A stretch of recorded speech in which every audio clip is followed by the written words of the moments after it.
Elle est surnommée la maison qui saigne. Ça se passe en France, à Saint-Quentin, en 1986. Ce jeune couple va vivre un vrai cauchemar.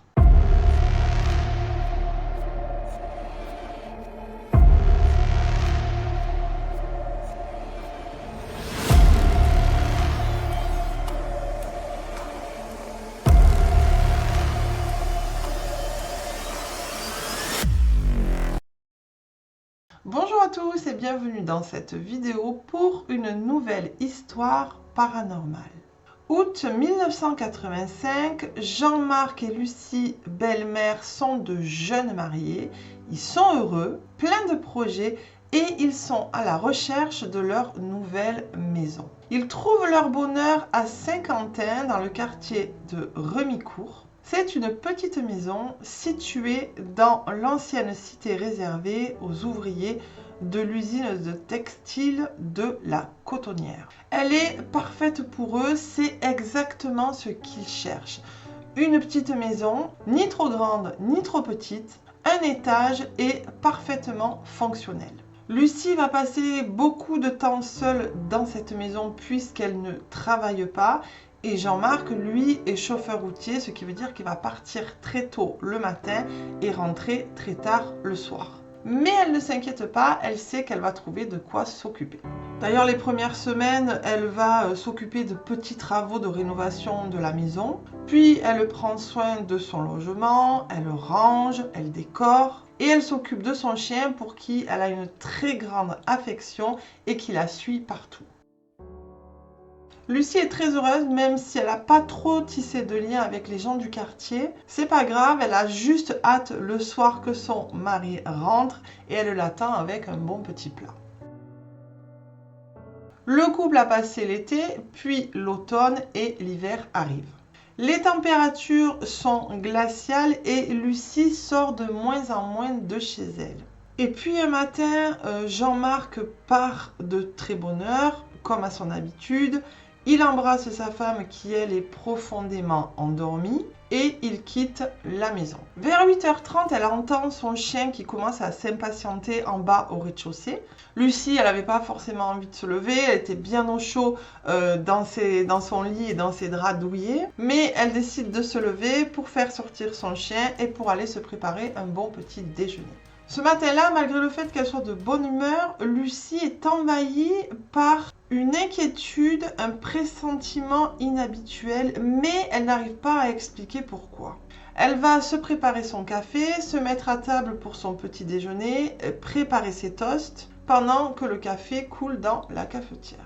Et puis son attention va être attirée par de petites traces rouges sur la table. Elle pense immédiatement à du sang. Peut-être que Jean-Marc, ce matin, s'est coupé avant de partir, ou est-ce qu'il a renversé quelque chose? Ça lui semble pourtant étrange puisque Jean-Marc aurait nettoyé derrière lui. De plus, ces traces n'ont pas l'air fraîches, elles ont l'air d'être là depuis un certain temps. Mais malgré tout, Lucie est sûre d'avoir bien nettoyé la table la veille. Elle va du coup nettoyer avec de l'eau de javel et passer à autre chose. Puis elle remonte à l'étage pour faire sa toilette et elle prend sa serviette blanche pour s'essuyer le visage. Et elle s'aperçoit que là encore, il y a des taches rouges incrustées dans sa serviette blanche. Lucie, elle commence à s'inquiéter, à se poser des questions et comme pour les taches qui sont sur la table, elle est tout à fait certaine que ces taches n'étaient pas là sur sa serviette la veille. Elle va dans sa chambre pour s'habiller et la stupéfaction encore une fois, puisque ces beaux draps clairs sont eux aussi maculés de ces taches rouges. Maintenant, il n'y a plus aucun doute pour Lucie, ce sont bien des taches de sang.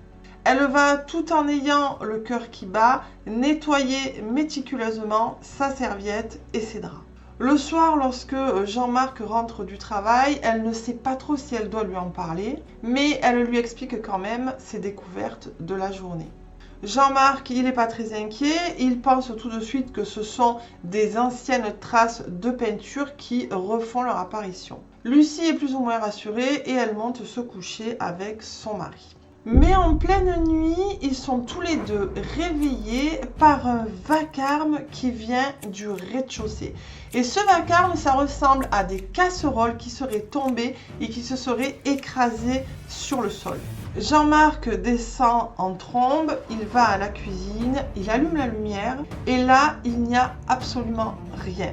Les casseroles n'ont pas bougé, elles sont toujours parfaitement alignées au-dessus du plan de travail. Jean-Marc est hébété, il ne comprend pas, mais il a à peine le temps de reprendre ses esprits qu'il entend Lucie hurler à l'étage.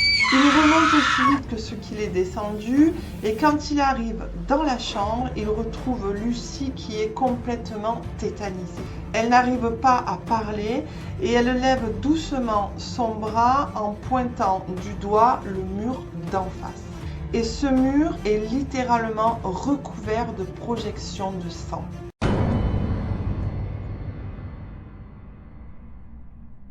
Le lendemain matin, il doit donc partir travailler, il se lève à 5 heures, il s'en va et il laisse Lucie toute seule en espérant que tout rentre dans l'ordre. Mais malheureusement, ça ne va pas être le cas. Lucie se réveille quelques heures plus tard avec le visage marqué par la fatigue des événements de la nuit. Elle descend les escaliers assez peu rassurée et là, elle reste bloquée sur la dernière marche, bouche bée par ce qu'elle découvre. Les murs du couloir sont recouverts de sang. Elle est tellement pétrifiée par cette vision d'horreur qu'elle n'arrive même plus à bouger. Elle va finalement remonter à toute vitesse pour enfiler les premiers vêtements qui lui tombent sous la main et sortir en vitesse de la maison. Elle va errer quelques heures dans les rues, faire quelques courses pour essayer de se vider la tête. Puis elle va finalement rentrer chez elle. Quand elle franchit la porte d'entrée, elle ressent déjà une atmosphère étrange, oppressante. Et elle s'aperçoit que la porte de la cave est ouverte, ce qui n'arrive jamais. Elle va prendre son courage à deux mains et se diriger vers la cave avec son filet de course serré contre elle. Elle descend les escaliers lentement et là, ce qu'elle voit lui coupe le souffle. Le sol de la cave est recouvert de sang qui, cette fois, a l'air frais. Lucie est envahie de terreur. Elle remonte les escaliers à toutes jambes, mais la porte va se refermer sous son nez. Elle parvient à l'ouvrir, à courir vers le salon en jetant son filet de course par terre. Et elle se réfugie sur l'un des canapés du salon où elle va rester tout le reste de la journée en pleurant. Le soir, quand Jean-Marc arrive, c'est une délivrance pour Lucie. Elle ne le lâche pas d'une semelle, elle est terrorisée. Les jours passent avec toujours des événements du même style pour Lucie. Elle passe ses journées la peur au ventre et elle est épuisée. Jean-Marc se fait beaucoup de soucis pour elle puisque vraiment elle n'est plus que l'ombre d'elle-même. Le soir, quand ils vont se coucher, Lucie s'endort rapidement. Mais dans la nuit, elle est réveillée en sursaut par des bruits de pas, des coups de pied dans les murs, alors que Jean-Marc dort profondément à côté d'elle. Elle passe ses nuits droite dans son lit et impossible pour elle de se rendormir. Le matin, quand Jean-Marc part travailler, elle bloque la porte de la chambre avec un divan pour se sentir un peu plus en sécurité et ça lui permet de dormir quelques heures de plus. Ce matin-là, elle se réveille et il n'y a aucun bruit dans la maison. Lucie a un espoir que la vie reprenne son cours normal. Elle sort de son lit, enlève le divan de devant la porte et là, elle n'en croit pas ses yeux. Elle cligne plusieurs fois des paupières pour être sûre de ne pas halluciner. Mais la porte est entièrement recouverte de sang. Lucie est terrorisée, elle hurle et elle quitte la chambre en courant. Elle va téléphoner à sa mère et à sa sœur qui vont la retrouver chez elle. Et le soir, lorsque Jean-Marc rentre du travail et qu'il entend le récit de sa femme, la décision est prise, ils vont appeler la police. Le lendemain matin, la police arrive. Ce sont 2 policiers qui se rendent sur place. Il s'agit de Guy Piette et Pierre Séparot. Évidemment, ils n'ont jamais enquêté sur des faits paranormaux et entre-temps, d'autres tâches sont encore apparues. Les policiers sont forcés de constater que c'est bien du sang et ils vont penser que c'est peut-être le chien qui est blessé à l'arrière-train et qui projette du sang avec sa queue. Après vérification, le chien va bien, il n'a aucune plaie.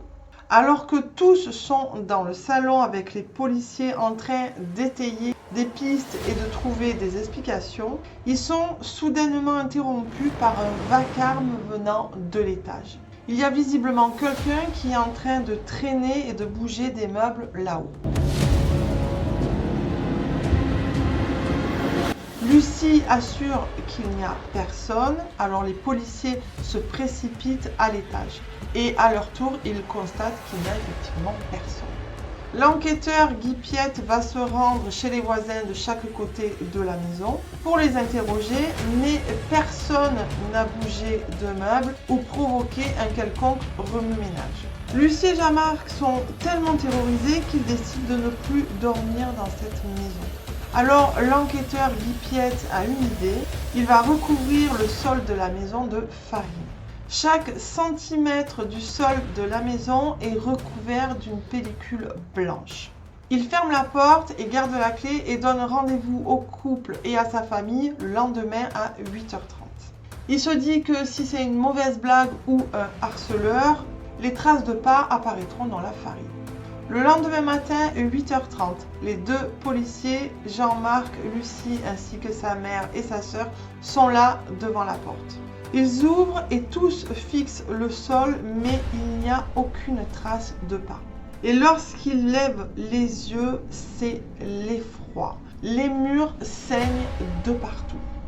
La peinture, le papier peint, les bordures de fenêtres, les draps ou autres linges sont maculés de taches rouges.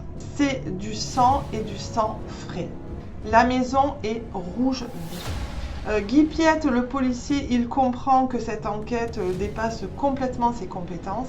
Pour autant, il n'a pas l'intention de laisser cette famille dans cette situation. Il va procéder à un prélèvement de ce sang et le faire analyser en laboratoire. Et quand les résultats tombent, il n'y a pas d'erreur possible. Il ne s'agit pas de sang animal, mais bien de sang humain. Quelques jours plus tard, il va revenir sur place avec un médium. Et le médium va ressentir 2 choses. L'aura de Lucie et une énergie particulièrement négative qui provient de la cave. Ils s'y rendent donc immédiatement et le médium va demander aux 2 policiers et à Jean-Marc de creuser à un endroit précis. Et cet endroit précis, c'est exactement là où Lucie avait vu la mare de sang. L'homme est persuadé de découvrir des ossements humains sous la pierre. Mais après plusieurs heures à creuser, il n'y a absolument rien. Jean-Marc et Lucie vont décider de prendre un nouveau départ et ils déménagent avec leur chien dans un nouvel appartement. Le propriétaire a reloué la maison quelques mois plus tard à une maman avec ses 2 filles, mais les phénomènes ne se seraient jamais reproduits. Lucie, traumatisée, a dû se reconstruire sans aucune explication, avec toutes ces questions en tête et le souvenir de cette maison maudite. Et aujourd'hui, la maison qui saigne reste encore un vrai mystère.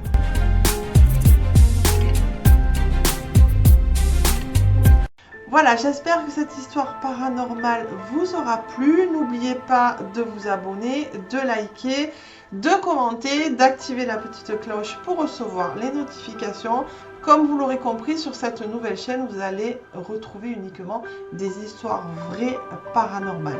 Je vous dis à très bientôt pour une prochaine histoire paranormale. Portez-vous bien.